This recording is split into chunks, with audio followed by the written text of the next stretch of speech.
Hello, I'm Eurogamer's staff writer Bertie, and I've been chopping people up this afternoon in Paradox and developer Fat Shark's new game, War of the Vikings. It's out today, priced £19. I'm also joined today by Christian Donlan, another writer from Eurogamer, but who hasn't been chopping people up all afternoon. Hello, Christian. Hello. Like War of the Roses, Fat Shark's preceding game in this kind of series, this is a third-person mauler kind of game. You're a Viking, in this case, in Norse-inspired areas. And you run around flailing wildly with whatever weapon happens to be in your hand, hoping that you're going to hit and kill someone. Weapons swing slowly, you can block, you can parry if you're composed enough. There are bows and throwing axes and knives, but by and large this is about getting up close and personal with the enemy. There's my loadout. I'm a warrior. I've got a sword. A sword. So are there classes then? Are there different classes you can play as? Yes, there are 3 basic classes. There's a warrior, a champion, and a marauder, I think. Surely you want to be the champion, because it sort of like suggests that they've already won. Well, quite. And the champion is my favourite, as you'll see. I'm throwing some axes there. There's a tutorial that teaches you how to get to grips with the weapons, which you can see I haven't done, and I'm dead. But I'm going to get a second chance at life, because this is what happens in war. The controls are very clunky. I've got an arrow in my knee, just like Skyrim there. He healed you by picking up a small pebble by your foot. Is that some sort of is that some Viking lore? This guy's got a spear in his leg. Pick up a mushroom. There are some mushrooms here. Oh wow! Rub it on his skin as ointment. Do mushrooms play into the game at all? Because they used to eat mushrooms before they went into battle, didn't they? They did. The Berserker gang. That is GCSE history coming out when it's needed. I'm playing this game on low settings, just in case you're looking at this and thinking, oh, it looks a bit ropey. It's the best computer available to me, but you can ramp the settings right up. So if you've got a big PC, not just physically big, you can dial those settings right up. As you can see, I'm dying. This is an example of 2 people fighting a bit better. Watch his head go. Oh, off it goes. These 2 actually do have a good fight. So the controls are weird. It's a bit like Surgeon Simulator, or not quite QWOP, but it doesn't feel natural, which adds to the kind of chaotic slapstick hilarity of trying to fight. So you hold the left mouse button down, and then drag the mouse left, right, up or down, forwards and backwards, to hit in the corresponding way. And the longer you hold the mouse button down for, the harder you hit. You can parry by doing the same, holding the right mouse button down, and then you have a special attack weapon button, which is like a thrust with a sword. There, I've fallen off the cliff and I'm dead. So I'm not very good. It sounds like they've gone out of the way to make it sort of feel physical in the same way that being a Viking and hacking people up is physical. Does it work? Not for me. Oh my goodness. That was my head just coming off. Wow. So I jumped into Team Deathmatch because the type of game I was playing just then was a last person standing type affair for 2 teams, bit tactical. This is a lot more chaotic. I just blocked an arrow and I hit someone with my throwing axe. Well, a good day at the office for a And Viking. I'm about to not follow it up very well. Yeah, this is going quite badly. Is that an arrow sticking out of your side? Oh, that's the least of your problems now. I keep dying. Right. A lot. Oh my goodness. My first half an hour of me playing this game was dying a lot. I'm doing a bit better here. I don't die instantly. I'm taking on 3 people here. But ultimately, I die. Lovely house in the background. Watch this. Headshot. Oh, yes. And then I'm dead. Oh, yes. But you had to... And my head came off again. Your head keeps doing that. You need to get that fixed. In the background, someone's yelling something. I don't know what it means, but it's ridiculous. But look what I've done. So I've unlocked the champion now. I got Renown 2. Somehow I got involved, got some XP, and now I can be this champion with this 2-handed axe. And I'm starting to feel a bit more confident. That's what a 2-handed axe will do that for you. Running around. I like this level. It's a bit smaller. It's pretty. It's very pretty. Look at me run there as well. I was running with purpose. Where do you reckon this is? Do you reckon this is somewhere the Vikings have invaded? This is a monastery. Or... Oh. But watch this. Look, bang, bonk, ooh, smack, crack.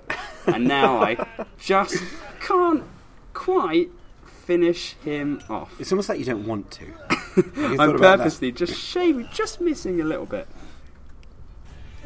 You're sort of trying to undermine... Oh, you did it. So the special attack with this axe. Whoops! Oh my god! I don't know what happened hit me there? I'm not sure. But look, I'm a killing machine at this point.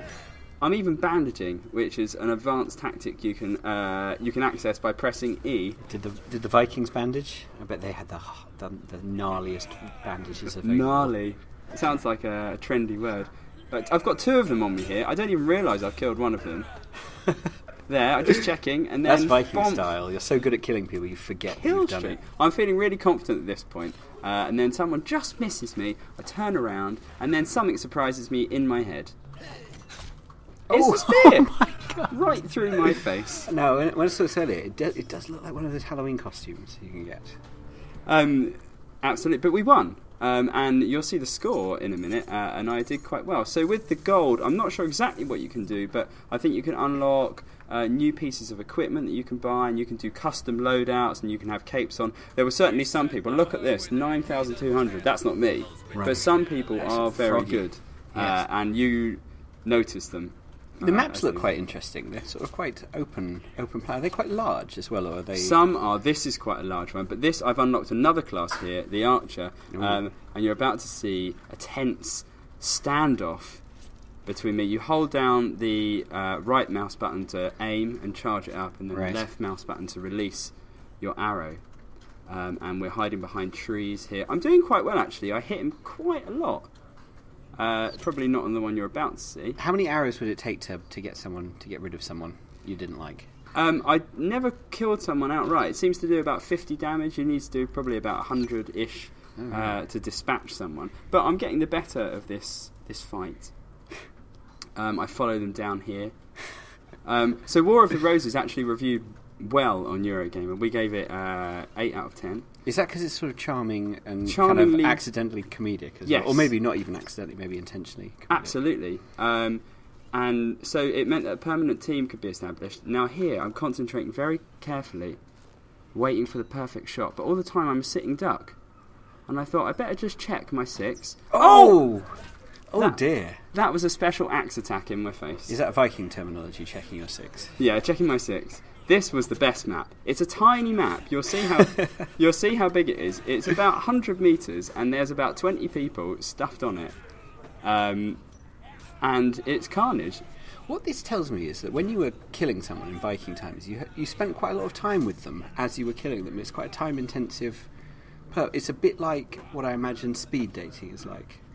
You've just got enough time. Sneaking round. Oh, in your face. Oh my goodness, into the abyss. But that would work well in a speed dating. Even that bit, kind of, hello, what do you like? Hello, what do you like your my favourite activities? Oh my god, you've knocked me into the abyss. What I like about it is that people run around with a half-charged hit, and it looks absolutely ridiculous. So you see people running around with their arm above their head. Oh dear, he went down. So we're doing really well this go. And I'm back to being the default warrior here because he's got a shield, which is much easier to block with, and we all storm him there. You're all going to go falling off that thing. You can revive down people, as you saw happen to me earlier. You do get points for doing so. But it's not like the kind of class-based tactical game, something like Team Fortress 2 or anything like that. No, not quite. Although I did get a glimpse of tactics in that beginning game that I was hopelessly new and had no idea what was going on. So this is basically the game, and I played this for about an hour. I definitely got better at it. It's at its best when you're having a proper standoff with someone. You're blocking, sometimes even parrying, and you're having a proper fight. But when people just bundle you, it can get a bit... I was frustrated for the first half an hour that I was playing this game, but a bit of perseverance put me in good stead. That's probably how it was back in the day. Well, yeah, I should hope so. You put in the work and you really enjoy being a Viking. I don't know what the longevity is to this. I saw a few maps. I'm sure there was kind of capture the flag mode that I didn't play. There are a few modes I haven't got involved in. You level up your character. I guess you unlock new loadouts. There's no single player that I can see beyond the tutorial. And that's about it from us. So thanks for watching. What did you think, Christian? I thought it looked sort of comically terrible. Okay. So that's War of the Vikings. That's out today. We've got a review in the works. Subscribe on the link below if you want to watch more videos from us, and have a nice Easter. Goodbye.